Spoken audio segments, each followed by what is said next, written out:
வணக்கம் அன்பு நேயர்களே, உங்களுடைய பார்வை ஆவணி மாதத்தில் எப்படி இருக்கும் என்பதை தெளிவோடு கூறுவோம். அதை நீங்கள் கவனிங்கள். உங்கள் சித்த யோகி பேரம்பளவாணனின் அன்பு கலந்த வணக்கங்களும் வாழ்த்துக்களும். கன்னியாராசி நேயர்களை பொறுத்தவரையும் மிகவும் அற்புதமானவர்கள், அருமையானவர்கள். இப்பொழுது எல்லாத்தையும் விரய செலவுகள் செய்வதும், கோவில் குளங்கள் சென்று அதன் மூலமாக சில விஷயங்களை உணர்ந்து வருவதும், சித்தர்கள், மடாதிபதிகள் போன்ற பெரிய மனிதர்களுடைய தொடர்பும் உங்களுக்கு வரும். நீங்கள் அவர்களை சந்திப்பீர்கள். உங்கள் மனதில் இருக்கின்ற சில கருத்துக்களை தெளிவுபடுத்துவதற்கான சூழ்நிலையை அமைத்து கொள்வீர்கள். செவ்வாய் இருக்குது, கோபம் வரும், பிரச்சனை வரும், உங்களுக்கு கடன் தொல்லை வரும். ஏற்கனவே வாங்கியிருந்தால் அந்த கடனை கட்டினதுக்கு மீறி கட்டிடுவீங்க, ஆனால் திருப்பியும் கட்டுவீங்க.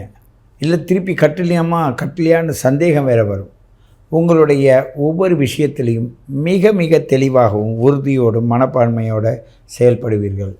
ஒரு சில காரியங்களை செய்து முடித்து விடுவீர்கள். ஒரு சில காரியங்களை செய்வதற்கு அச்சப்படுவீர்கள். ஏன்னா நீங்கள் தேடி போகிறவங்க அவங்க இருக்கிறாங்களோ இல்லையோன்ற ஒரு சூழ்நிலையை உண்டு பண்ணிடும். நீங்கள் கண்டிப்பாக இந்த 1995க்கு பிறகு பிறந்தவர்கள் கண்டிப்பாக உங்களுடைய சிந்தனையை எங்களோடு ஆலோசனை செய்து சரி செய்து கொள்ளுங்கள். ஏனென்றால் அப்படிப்பட்ட சூழ்நிலையை எடுத்து கொடுப்பார் சனி பகவான், செவ்வாய் பகவான், ராகு, கேது, சூரியன். இவர்கள் எல்லாமே உங்களுக்கு ஒரு விருத்தியை தருவது போல் காட்டி விரக்தியை உண்டு பண்ணிடுவார். அப்போ அந்த நீங்கள் எண்ணம் வச்சது, அந்த எண்ணத்தை மீறி உங்களுக்கு ஒரு காரியம் நடவாது போகும்போது உங்களுக்கு அந்த விரக்தி வர்றதுனால உங்கள் மனசானது சற்று கவலைக்கு இடமாக மாறும். என்னை பொறுத்தவரையில் உங்கள் உடலில் அடிபடாத, காயப்படாது இருந்தால் உங்களுடைய ஜாதகம் சிறப்பாக இருக்கிறது என்பது அர்த்தம். உங்களுடைய உடலிலோ உங்களுடைய மனதளவிலோ பாதிப்பு ஏற்படுகிறது என்றால் ஜோதிடரை அணுகி உங்களுடைய காரணத்தை தெளிவுபடுத்துங்கள். ஏன்னா உங்களுடைய குருதட்சணை அந்த ஜோதிடருக்கு போனாவே அந்த பாதகாதிபதி வேலை தானாகவே உங்களை விட்டு போயிடும். சில பேரை பாருங்கள், உடம்பு சரியில்லாத போவாங்க, டாக்டர்கிட்ட போய் காசை கொடுத்தோன்னா உடம்பு சௌகரியமாக இருக்கும், வாங்கின மாத்திரையை சாப்பிட மாட்டாங்க. அப்படி தான் கன்னியாராசி நேயர்களை பொறுத்தவரையும் ஜோதிடருக்கு நீங்கள் ஏதேனும் குருதட்சணை தந்துவிட வேண்டும். அது உங்கள் அறியாத உங்களுடைய கர்மாக்களை நீங்கள் உணர்வதற்காக இந்த சூழ்நிலை வரும். கண்டிப்பாக இந்த ஆவணி மாதத்தில் நீங்கள் ஒருவருக்கு 2 பேர்கிட்ட நீங்கள் காசு கொடுக்கறத பற்றி தப்பு இல்லை. அப்படி கொடுத்தால் உங்களுடைய உடலுக்கு எந்த பாதிப்பு வராது. இல்லைன்னா பல மடங்கு செலவுகளை வைத்து உங்களுக்கு பிரச்சனை உண்டு பண்ணும். ஏனென்றால் சனி பகவானின் பார்வை செவ்வாதிலே இருப்பது, அது 4ஆம் இடத்தையே பார்ப்பது, இப்படிப்பட்ட சூழ்நிலை இருப்பது, 8ஆம் இடத்தையும் செவ்வாய் பார்ப்பது உங்களுக்கு ஆங்காங்கே செக்கு வச்சுருக்க மாதிரி வச்சுருக்கு.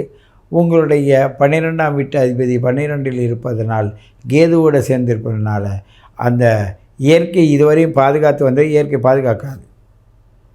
அப்போது நீங்கள் உங்களுடைய எண்ணத்தை இன்னொருவரோடு பகிர்ந்து கொள்ள, குருமார்களோடு பகிர்ந்து கொள்ளும்போது நீங்கள் எல்லாம் நான் பண்ணுறீங்க, உங்களை நீங்கள் சரியான முறையில் தக்க வச்சுக்கிறீங்க. அவ்வளோதான்.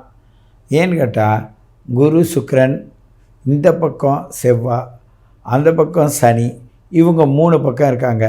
இந்த குரு சுக்கிரன் செவ்வாய் 3 பார்வை என்ன செய்யுதுனாக்கா தனுசுல படுது. அப்போ அந்த தனுசில் படும்போது அது சும்மா இருக்குமா, அதுவும் ஒரு முயற்சி பண்ணோம்ல. அந்த வேவ்ஸ் படுற வேவ்ஸ் அங்கங்கே கிரகம் இருக்கிற இடம், இது பார்க்குற இடத்துனால ஏதோ காரியங்களுக்காக செய்ய போய் வெவ்வேறு காரியங்கள் உங்களை தூண்டி விடும். தூண்டி விடுவதனால் ஏதேனும் மனக்கசப்பை ஏற்படுத்தும். மன உளைச்சலுக்கு ஆளாவீர்கள்.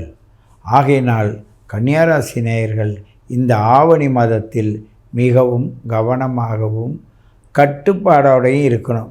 எல்லாம் வரும், உங்களை தேடி வரும், வம்பு வழக்கு எல்லாமே தேடி வரும், உங்களை சார்ந்து வரும். நீங்கள் கொஞ்சம் வாயை விட்டிங்கன்னா அப்படியே என்னன்னாக்க உங்களை மனசை இறுக வச்சுருவாங்க. உங்கள் செயல்படாத ஒரு நிலைக்கு எடுத்துகிட்டு போயிடுவாங்க. நீங்கள் தெளிவாக இருந்தாலும் சரி, உங்களை தெளிவில்லாத ஆக்கி விட்ருவாங்க. சூழ்நிலை அப்படியே அமைஞ்சு போகும். ஆகையினால் 4 கேந்திரங்களிலும் உங்களுக்கு இப்பொழுது கிரகம் இருக்கே தவிர, ஆனால் எல்லாமே உங்களுக்கு பாதிப்பை தரக்கூடியதாக இருக்குது. 10ல் பாதகாதிபதியாக குரு உட்கார்ந்துருக்கான். உங்களுக்கு ஒவ்வொரு சூழ்நிலையிலையும் உங்களை தக்க வைக்கக்கூடிய சூரிய பகவான் என்ன செய்வார்னா அந்த இடத்துலேருந்து 12ல் இருக்கார்.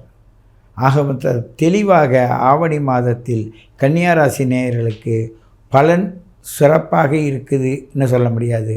நீங்கள் உங்களுடைய date of birth, time of birth, place of birth கொடுத்து உங்கள் ஜாதகத்தை தெளிவுபடுத்தி அதன் மூலமாக என்ன பரிகாரத்தை எந்த நிலையில் எந்த முறையில் எளிமையாக செய்து கரையேறலாம் என்று தெரிந்து கொள்ள வேண்டும் என்று கேட்டுக்கொண்டு உங்களை மீண்டும் சந்திக்கிறேன். உங்கள் சித்தயோகி பேரம்பலவாணன். அன்பான நியூ ஜெனரேஷன் அன்பு நேயர்களே, உங்களோடு பேசி பல விஷயங்களை பகிர்ந்து கொள்வதில் உங்கள் சித்தயோகி பேரம்பலவாணன்.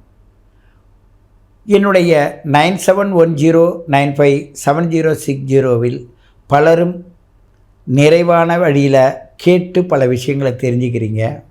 அதன் மூலமாக பல பாராட்டுகளை எனக்கு தந்த போதிலும் எங்களுடைய அருளாசியால், இயற்கையின் அருளாசியாலும் நீங்களும் நாம் எல்லோரும் இதில் நல்ல விதமாக பயணித்து கொண்டிருக்கின்றோம். மேலும் மேலும் தெளிவான பாதையில் பயணிப்பதற்கு நாம் தொடர்ந்து இந்த நியூ ஜெனரேஷன் பயணப்பாதையை தொடருவோம். நீங்கள் உங்களுடைய date of birth, time of birth, place of birth கொடுங்க. குருதட்சணையோடு சேர்த்து நீங்கள் அனுப்பிட்டு ஒரு நாள் வெயிட் பண்ணுங்கள். அதுக்குள்ளே உங்களுடைய நுட்பமான விஷயம், காற்றில் எப்படி கலந்து உங்கள் பேரை ரிலே பண்ணுறது, உங்களுக்கு நீர்னால் வருகின்ற இந்த 5 பூதங்களையும் எப்படியெல்லாம் நீங்கள் அனுபவிக்கணும். நிறைய விஷயங்கள் மருத்துவ விஷயமாக இருக்கும். ஒரு 20 வயசுக்குட்பட்ட ஒரு சிலர் குழந்தைங்க என்கிட்ட பேசும்போது ஆரம்பத்தில் அவங்களுடைய அந்த விவரம் புரியாத கேட்டுருவாங்க. அதுக்கு பிறகு விவரம் புரிஞ்சோடனே அவங்க அப்படியே அவ்வளோ மன சந்தோஷம் அடைவாங்க. ஏன்னு கேட்டால் இவங்க ஒரு அனுபவ ரீதியாக ஒரு அர்த்தம் வச்சுருப்பாங்க. யாரோ அனுபவ ரீதினா யாரோ சொன்னதை தானே இவங்க காதில் கேட்டு வச்சுருக்காங்க. அதனால் அந்த விஷயத்தில் அவர்கள் நான் சொல்லுவதை இணைச்சி அவங்க பலனை அடையும் போது பார்த்தால் அவர்களுக்கு அவ்வளோ பெரிய சந்தோஷத்தின் மூலமாக என்னோட தொடர்பில் பல விஷயங்களை பகிர்ந்துக்கிறாங்க. இதை நீங்களும் தொடர வேண்டும். மேலும் மேலும் பல உண்மைகளையும், மருத்துவ ரீதியான உண்மைகளையும், ஜோதிட ரீதியான உண்மைகளையும், ஆன்மீக ரீதியான உண்மைகளையும் தெரிந்து கொள்ள வேண்டும் என்று கேட்டுக்கொள்வது உங்கள் சித்தயோகி பேரம்பலவாணன்.